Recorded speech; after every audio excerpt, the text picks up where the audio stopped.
Hi friends, welcome to my channel. Narayana Peddi వాళ్ళందరినీ కూడా రుద్రాంబిక అమ్మవారి గుడికి రాకుండా చేయాలని చూస్తున్న తాయారు ప్లాన్ని నారాయణ కుటుంబం మొత్తం కూడా ఎలా తిప్పికొట్టిందో ఈరోజు ఎపిసోడ్లో చూద్దాం. ఇక రివ్యూలోకి వెళ్తే, వినోద్ మాధవ్ని చూసి ఇంత మంచి వ్యక్తికి ఇంకా ఎందుకని పెళ్లి కాలేదని నారాయణ అడుగుతూ ఉండేసరికి, మా ఇల్లు కారణంగానయ్యా అని నారాయణ అంటూ ఉంటాడు. అదేంటి అంటే, అంతేనయ్యా, మనిషి మంచోడైతే ఏం లాభం, మంచోడా కాదా అనేది ఎవ్వరు చూడటం లేదు. వాడికి ఆస్తి ఎంతుంది, డబ్బు ఎంతుంది, వాడి ఇల్లు ఎంత బాగుందని ఆ వివరాలే చూస్తున్నారు తప్ప మనిషి వ్యక్తిత్వం ఎలాంటిది, మంచివాడా చెడ్డివాడా, మనిషి గుణం ఎలాంటిది, మనిషి ఇతరులకు సహాయం చేసేవాడా, ఇలాంటివేవి కూడా ఎవరు చూడటం లేదు. అదంతా సర్లే కానీ నీకు మాత్రం మంచి భార్య దొరికింది, మీరిద్దరు కూడా కలకాలం సంతోషంగా ఇలాగే ఉండాలని అంటూ ఉండేసరికి, అప్పుడు వినోద్ కూడా తొందరలోనే ఇంత మంచి వ్యక్తికి మంచి మనసున్న అమ్మాయే దొరుకుతుంది, ఆ అమ్మాయితో మాధవ్ పెళ్లి కూడా మంచిగా జరుగుతుంది అని నారాయణతో అంటూ ఉంటే, అప్పుడు గాయత్రి వినోద్ అన్న మాటలు విని, నాకు నచ్చింది మీలో ఈ మంచితనమేనండి. మీరు ఎవరి గురించైనా ఇంత మంచిగా, చాలా మంచిగా ఆలోచిస్తారు.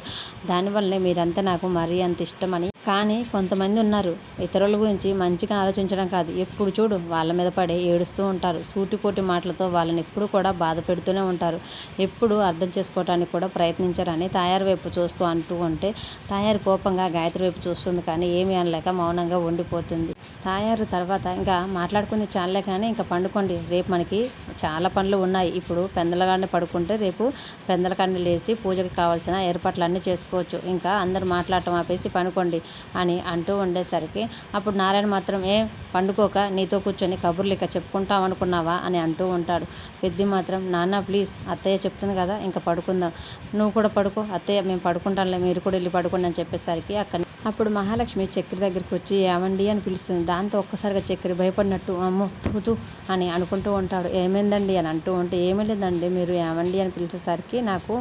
ఏదోలా ఉందిలేండి, ఏంటో ఇప్పుడు విషయం చెప్పండి అని అంటూ ఉండేసరికి, అప్పుడు మహాలక్ష్మి మాత్రం, ఏమీ లేదండి, నాకు పడుకోవటానికి ప్లేస్ ఎక్కడ కూడా కనిపించటం లేదు అని అంటూ ఉంటే, అప్పుడు చక్రి మాత్రం, ఇక్కడ పడుకోండి, ఇక్కడ నేను ఒక్కనే పడుకుంటున్నాను, ఈ రూమ్లో మీరు పండుకోండి అని అంటూ ఉంటాడు. అప్పుడు వెంటనే కేశం వచ్చి, ఏం అవసరం లేదు వదిన ఇంకా మనీష ఇద్దరు కలిసి పడుకుంటారు, అయినా నువ్వెందుకనే రూమ్లో పడుకోవటం, వచ్చి మాతో పాటు బయట పడుకో అని అంటూ ఉండేసరికి చక్రి కోపంగా కేశవ్ వైపు చూస్తూ ఉంటాడు. తర్వాత మనీష వస్తుంది. మనీష రాగానే అయితే ఓకే అని మహాలక్ష్మి మనీషాని తీసుకొని రూమ్ లోపలికి వెళ్ళి డోర్ క్లోజ్ చేసుకుంటుంది. చక్రి కేశవ్ వైపు కోపంగా చూస్తుంటే, ఎందుకని కోపంగా చూస్తున్నావు అంటే, బంగారం లాంటి అవకాశం రా, మహాలక్ష్మి గారితో కలిసి ఉందామంటే అది కూడా పాడు చేస్తావు కదరా, మళ్ళీ ఏమైందన్నయ్య అని అంటావా, పద వెళ్ళి పడుకుందాం అని కేశవం తీసుకొని అక్కడి నుంచి వెళ్ళిపోతాడు. మనీష ఇంకా మహాలక్ష్మి ఇద్దరు కలిసి రూమ్లో పడుకుంటూ ఉంటే అది చూసిన తాయారు, ఏంటి నువ్వు నీ మొగుడు దగ్గర కాకుండా ఇలా వచ్చి పక్కన ఒక పడుకుంటున్నావు, నీకు నీ మొగుడికి మధ్య ఏమైనా విభేదాలు ఉన్నాయా ఏంటి అని తాయారు అడుగుతూ ఉండేసరికి, అప్పుడు మహాలక్ష్మి కోపంగా, నాకు నా భర్తకు మధ్య ఎలాంటి విభేదాలు లేవు, మీకెందుకు అలా అనిపించిందంటే, మరి మొగుడు దగ్గర పడుకోకుండా ఇలా వేరుగా పడుకున్నారేంటి అని అంటూ ఉండేసరికి, అప్పుడు మహాలక్ష్మి మాత్రం, అక్కడ అందరూ కూడా మగవాళ్ళే పడుకున్నారు, వాళ్ళ దగ్గర ఎవరైనా ఎట్లా పడుకుంటారు, మీరు మీ ఆలోచనలు కాకపోతే ఎప్పుడు చూసినా కానీ ఏదో ఒక గొడవ పెట్టుకోవాలని చూస్తారేంది, కొంచెం కూడా మంచిగా ఆలోచించడం రాదా, మీ ఏడుపేదో మీ ఏడవండి, మా సంగతి ఏదో మేము చూసుకుంటాం, మా జోలికి మాత్రం మీరు మాటికి వచ్చి మధ్యలో వేలు పెట్టి మరి మాకు గొడవలు తేవద్దని చూడొద్దు అని కోపంగా ఆమెకు సమాధానం చెప్పి పోతూ ఉంటే, తాయారు అది చూసి, వామ్మో వాళ్ళకే కోపం ఎక్కువ అనుకున్నా, కోడలకు కూడా కోపం ఎక్కువే, సరిపోయారు అందరికందరూ అని తన మనసులో అనుకొని తాయారు లోపలికి పోతుంది. తెల్లవారిన తర్వాత అందరూ లేచి రెడీ అయ్యి గుడికి వెళ్ళాలని రెడీ అవుతూ ఉంటారు. అప్పుడే చక్రి పంచ కట్టుకుంటూ ఉంటారు. పంచ కట్టుకున్న చక్రిని చూసి కన్నా కేశవ ఇద్దరు కూడా, వావ్ ఏంటనయ్య ఇంత మంచి పంచకట్లు రెడీ అయ్యో తెలుసా, ఎంత బాగున్నావో తెలుసా అని అంటూ ఉంటే, అప్పుడు పెద్ది, అబ్బా చాలా బాగున్నావురా, అయినా గుడికి పూజ చేయడానికి ఇలా వెళ్ళాలి, ఎలా ఉంటేనే బాగుంటుందిరా, ఎంత బాగున్నావో అని చక్రిని అంటూ ఉంటారు. ఈలోపు మహాలక్ష్మి రెడీ అయి వస్తూ ఉంటుంది. వస్తున్న మహాలక్ష్మిని చక్రి పెద్దయ్యి చూస్తూ ఉంటే, పెద్ది కన్నా కేశవ్ కూడా అలాగే చూస్తూ ఉంటారు. ఎందుకంటే మహాలక్ష్మి అందంగా చీరలో రెడీ అయి వస్తూ ఉంటుంది. అప్పుడు వాళ్ళందరి ముందుకు వచ్చి, మహాలక్ష్మి నేను ఎలా ఉన్నాను చెప్పండి అని అంటూ ఉండేసరికి, పెద్ది, మహాలక్ష్మినే అంత మహాలక్ష్మిలాగా ఉన్నావని చెప్పాలమ్మ, మహాలక్ష్మిలా ఉన్నావమ్మా, నిజంగా మా ఇంటికి నువ్వేనమ్మా మహాలక్ష్మివి, అంత అందంగా ఉన్నావని పెద్ది అంటూ ఉంటే మహాలక్ష్మి మాత్రం థ్యాంక్ యూ పెద్ది అంటూ ఉంటాడు. చక్రి నిజంగా అండి చాలా అందంగా ఉన్నారు అంటే థ్యాంక్స్ చక్రి అని అంటూ ఉంటుంది. తర్వాత చక్రి ఒక్క నిమిషం అండి ఒక్క నిమిషం అని అంటూ ఉంటే ఈలోపు కన్నా కేశవ్ కూడా బాగున్నారండి అని చెప్తూ ఉంటారు. అప్పుడు మహాలక్ష్మి ఓకే అండి అని చెప్తూ ఉండేసరికి ఎక్కడికి చక్రి ఒక్క నిమిషం అని వెళ్ళాడు అని ఉండేసరికి వెంటనే ఈలోపు చక్రి వచ్చి నాకు తెలుసండి మీరు రోజు పూజ ఉంది కాబట్టి చీర కట్టుకుంటారని, అందుకే మీకోసం ఈ మల్లెపూలు తెచ్చానండి అని తెచ్చిన మల్లెపూలని మహాలక్ష్మికి ఇచ్చేసరికి అవునా చక్రి థ్యాంక్ యూ అని చెప్పి మహాలక్ష్మి ఆ పూలను తీసుకుంటుంది. తర్వాత పెద్ది అందరూ రెడీ అయ్యారు కదా ఇంకా మనం గుడికి వెళ్దామని అంటూ ఉండేసరికి అప్పుడే గాయత్రి వినోద్ కూడా అక్కడికి వస్తారు. బావా అందరూ రెడీ అయిపోయారా, రెడీ అయితే మనం అందరం కలిసి గుడికి వెళ్దాం బావా అని అంటూ ఉండేసరికి అప్పుడే అక్కడికి వచ్చిన తాయారు ఏం అవసరం లేదు, మనకి గుడి దగ్గర చాలా పనులు పూజలు కార్యక్రమాలు ఉన్నాయి, మనం ముందుగా వెళ్దాం పదా, వాళ్ళతో పాటు మనం కలిసి వెళ్ళటం ఏంటి, వాళ్ళ పని వాళ్ళు చూసుకుంటారు రా మనం గుడికి వెళ్దామని అంటూ ఉండేసరికి గాయత్రి అది కాదమ్మా అని అంటూ ఉండేసరికి అప్పుడు పెద్ది మాత్రం పర్వాలేదులే గాయత్రి నువ్వు అమ్మతో పాటు వెళ్ళు, ఎందుకంటే పూజలు ఉన్నాయని చెప్తున్నది కదా, మేము మీ వెనకాలే వస్తూ ఉంటాం, మీరు ముందు వెళ్ళండి అని చెప్పడంతో సరే బావా పదండి అని వినోదం తీసుకొని గాయత్రి వెళ్తూ ఉంటుంది. తాయారు వాళ్ళు అలా ముందు గుడికి వెళ్ళిపోతారు. తర్వాత మనిష కూడా రెడీ అయ్యి వచ్చేసరికి మనిషాని చూసి మహాలక్ష్మి భలే ఉన్నారు అని అంటూ ఉంటుంది. క్యా అని అనేసరికి బహుత్ అచ్చా హై అని అంటూ ఉండేసరికి శుక్రియా అని మనీష అంటూ ఉంటుంది. సరే ఇంకా అందరు రెడీ అయ్యారు, అందరూ కూడా వచ్చారు కాబట్టి మనం అందరం కలిసి గుడికి వెళ్దామని వెళ్తూ ఉంటారు. నాన్న అయితే ఇంకా బయటే ఉన్నారు, నాన్నను కూడా కలుపుకొని అందరం కలిసి గుడికి వెళ్దామని అందరూ కలిసి గుడికి వెళ్తూ ఉంటారు. అప్పుడే అక్కడికి సతీష్ కూడా వచ్చేసరికి సతీష్ని తీసుకొని అందరూ కలిసి గుడికి వెళ్ళేసరికి గుడికి వెళ్ళిన తర్వాత అప్పుడు సతీష్ ఇదేరా గుడి, మీరు ఇక్కడేరా పూజలు చేయాల్సింది, రుద్రాంబిక అమ్మవారు చాలా మహిమగల అమ్మవారు, గుడికి చూసారా చాలా ప్రశాంతంగా ఉంటుంది, రండి లోపలికి వెళ్ళి మనం ముందుగా గోపురానికి దండం పెట్టుకుని తర్వాత గుడిలోకి వెళ్దామని సతీష్ అందరికీ చెప్తూ అందరిని కలిసి లోపలికి తీసుకొని వెళ్తూ ఉండేసరికి అందరూ కూడా చాలా సంతోషంగా గుడి లోపలికి వెళ్తూ ఉంటారు. అలా నారాయణ పెద్ది వాళ్ళందరూ కూడా చాలా సంతోషంగా గుడిలోకి వస్తూ ఉంటే అది చూసిన తాయారు వీళ్ళందరూ కూడా ఇంత సంతోషంగా ఉండటం నేను అస్సలు చూడలేకపోతున్నాను, వీళ్ళ సంతోషాన్ని ఎలాగైనా నేను పాడు చేయాలని వెంటనే అక్కడ గుడిలో ఉన్న ధర్మకర్తల దగ్గరికి వెళ్ళి ఏవండి ధర్మకర్తలు గారు ఇదేమైనా బాగుందా అని వాళ్ళని నిలదీస్తూ ఉండేసరికి అప్పుడు ధర్మకర్తలు ఏమైందమ్మా ఏమైంది అని అడుగుతూ ఉండేసరికి ఈ గుడికి ఎన్నో ఏళ్ళ నుంచి ఎంతోమంది విరాళాలు ఇస్తున్నారు, గుడి గురించి కూడా మొత్తం అందరికీ తెలుసు, కానీ గుడికి ఇంతవరకు ఒక్క రూపాయి కూడా విరాళంగా ఇవ్వకుండా గుడి గురించి కూడా ఏమీ తెలుసుకోకుండా కొంతమంది ఇక్కడికి పూజలు చేయడానికి వచ్చారని కోపంగా తాయారు అంటూ ఉంటే ధర్మకర్తలు ఎవరమ్మా ఎవరు వచ్చారని అంటూ ఉండేసరికి తాయారు వస్తున్న నారాయణ పెద్ది వాళ్ళందరినీ కూడా చూపిస్తారు. అదిగో వచ్చే వాళ్ళకి గుడి గురించి ఏమీ తెలియదు, ఇంతవరకు ఈ నెలలో ఒక్క రూపాయి కూడా మన గుడికి విరాళం ఇచ్చింది లేదు, అలాంటి వాళ్ళు అమ్మవారికి ఎలా పూజ చేస్తారు, ఎలా మీరు గుడిలోకి రాణిస్తారని అంటూ ఉండేసరికి అప్పుడు ధర్మకర్తలు కోపంగా వస్తున్న నారాయణ వాళ్ళ వైపు చూసి వాళ్ళు కూడా గుడి లోపలికి వెళ్ళి నారాయణ వాళ్ళతోటి మీరు ఈ గుడిలోకి రావడానికి వీలు లేదు, ఈ గుడిలో రుద్రాంబిక అమ్మవారికి పూజలు చేయడానికి కూడా వీలు లేదని ధర్మకర్తలు అందరూ కూడా నారాయణ వాళ్ళతో అంటూ ఉండేసరికి ధర్మకర్తల మాటలకి నారాయణ వాళ్ళు ఒక్కసారిగా షాక్ అవుతూ ఉంటారు. అదేంటి గుడిలోకి రాకూడదని ఎక్కడ ఏ రూల్ పెట్టలేదు కదా అని కేశవ అంటూ ఉంటే అప్పుడు పెద్ది కూడా అవును గుడికి అలాంటి రూల్స్ ఏం లేవు కదా, అయినా మమ్మల్ని ఎందుకు రావద్దంటున్నారు, మమ్మల్ని ఎందుకు పూజలు చేసుకోవద్దంటున్నారు అని మాధవ అడుగుతూ ఉండేసరికి అప్పుడు ధర్మకర్త మీరు ఇంతవరకు ఈ గుడికి విరాళంగా ఇచ్చిందే లేదు, అసలు ఈ గుడి గురించి మీకు తెలియదు, గుడి ఒకటి ఉందని మీకు తెలియకుండా విరాళాలు ఇవ్వకుండా అసలు గుడి లోపలికి ఎలా వస్తారని ధర్మకర్తలు అందరూ కూడా పెద్ది కుటుంబాన్ని నిలదీస్తూ ఉండేసరికి ధర్మకర్తల మాటలు విని నారాయణకి ఒళ్ళు మండిపోతుంది. తర్వాత వెంటనే మాధవ అదేంటండి ఇన్నాళ్ళు అంటే మాకు అమ్మవారి గుడి తెలియదు కాబట్టి మాకు మేము విరాళాలు ఇవ్వలేకపోయాము, ఇప్పుడు తెలుసుకున్నాం కాబట్టి ఇక మీదట మేము విరాళాలు ఇస్తామండి, అంతేకాని విరాళాలు ఇవ్వట్లేదని ఎలా గుడికి రానివ్వరు, అమ్మవారిని దర్శించుకోకుండా ఒక భక్తుడిని ఎలా ఆపుతారండి, అయినా ఇట్లాంటి రూల్స్ కానీ ఇలాంటి పద్ధతి కానీ నేను ఎక్కడా చూడలేదు, ఇదేం పద్ధతి అండి విరాళాలు ఇవ్వట్లేదని భక్తుల్ని గుడిలోకి రానికుండా ఉంటారా అని మాధవ్ వాళ్ళు రివర్స్లో గట్టిగా నిలదీస్తూ ఉండేసరికి ధర్మకర్తలు ఏమి మాట్లాడలేక మౌనంగా ఉండిపోతారు. అయినా ఇదెక్కడి సాంప్రదాయం అండి, అసలుకి గుడిలోకి రావద్దు పూజలు చేసుకోవద్దని ఎవరైనా ఇలా అడ్డంకులు పెడతారా, మాకు ఈ గుడి కొత్త అని అసలు మీకు చెప్పింది ఎవరండి, మాకు ఈ గుడి గురించి తెలియదని మీతో అన్న వ్యక్తి ఎవరండి అని మాధవ్ వాళ్ళు నిలదీసరికి అప్పుడు ధర్మకర్తలు ఇదిగో ఈవిడే అని పక్కనే ఉన్న తాయారిని చూపిస్తారు. అప్పుడు చక్రి తాయారిని చూపించేసరికి ఈవిడనా, ఈవిడకే ఎవరో చెప్తే అమ్మవారి గుడికి వచ్చి పూజలు చేసుకుందామని ఇక్కడికి వచ్చారు, ఈమెకే తెలియదు, ఈమె మా గురించి చెప్పేసరికి అసలు మీరెలా నమ్మారండి, అయినా నువ్వే మనిషి వత్తయ్య మేమేదో అమ్మవారి గుడికి వచ్చి పూజ చేసుకుందామని మేమనుకుంటే నువ్వు మా గురించి ఇలా ఎందుకు అత్తయ్య ధర్మకర్తలతో చెప్పావు? ఎప్పుడు చూసినా మాకు గొడవలు పెట్టడం తప్ప మీకు ఏం పనిలేదా అత్తయ్య? ఎందుకని ఎప్పుడు చూసినా ఇలా చేస్తూ ఉంటారని చక్రి తాయారిని బాగా నిలదీస్తూ ఉండేసరికి తాయారు ఏమీ మాట్లాడకుండా మౌనంగా ఉండిపోతుంది. అప్పుడు గాయత్రి సరిపోయిందమ్మా, సరిపోయిందా? ఎప్పుడు చూడు ఏదో ఒక గొడవ పెట్టాలి, వాళ్ళని అవమానించాలి, వీళ్ళని అవమానించాలి, వాళ్ళని బాధ పెట్టాలి, ఇది తప్ప రెండో ధ్యాస ఉందమ్మా నీకు? వాళ్ళేదో పూజ చేసుకోవడానికి వచ్చారు, అమ్మవారికి పూజ చేసుకొని అమ్మకి దండం పెట్టుకొని మళ్ళీ తర్వాత వాళ్ళ ఇంటికి తిరిగి వెళ్ళిపోతారు కదా, ఈ కాసేపట్లోనే నువ్వు ఇంత గొడవ చేయటం అవసరమా అమ్మ అని అంటూ ఉండేసరికి అప్పుడు తయారు మాత్రం అనవే అను, ఇంకా నువ్వు ఒక్కదానివే నన్ను ఏమీ అనలేదు అనుకున్నాను, ఇక నువ్వు కూడా అంటున్నావా అనేసి అంటూ ఎక్కడి నుంచి దాపరించారో ఎప్పుడు చూడు వీళ్ళ నుంచి నాకు తలకాయ నొప్పి ఛ అని తాయారు అక్కడి నుంచి వెళ్ళిపోతూ ఉంటుంది. తర్వాత పంతులు గారు అందరూ కలిసి గుడి లోపలికి రండి అని పిలవటంతో పెద్ద నారాయణ అందరూ చాలా సంతోషంగా గుడి లోపలికి వెళ్ళి అమ్మవారికి మొక్కుకొని గుడి చుట్టూ ప్రదక్షిణ చేసి ఒకచోట అందరూ కలిసి కూర్చుంటారు. నారాయణ అప్పుడు ఇన్నాళ్లకు అమ్మవారి దయ నాకు కలిగింది, ఎంత ప్రశాంతంగా ఉందోరా మనసంతా, ఇప్పుడు చాలా సంతోషంగా కూడా ఉంది అని అంటూ ఉండేసరికి అప్పుడు పెద్దవాళ్ళు కూడా అవునాన్న గుడి కూడా చాలా ప్రశాంతంగా ఉంది, ఇక్కడికి వచ్చి అమ్మవారిని దర్శించుకొని పూజలు చేసినాక మనసంతా కూడా ఎంతో హాయిగా ఉంది నాన్న, ఇప్పటి నుంచి మనం ప్రతి సంవత్సరం కూడా ఇక్కడికి రావడానికి మనకు కూడా వీలుగా ఉంటుంది, పైగా మహాలక్ష్మి చక్రి పెళ్ళైన తర్వాత మొదటిసారిగా మనం ఈ గుడికి వచ్చాం నాన్న అని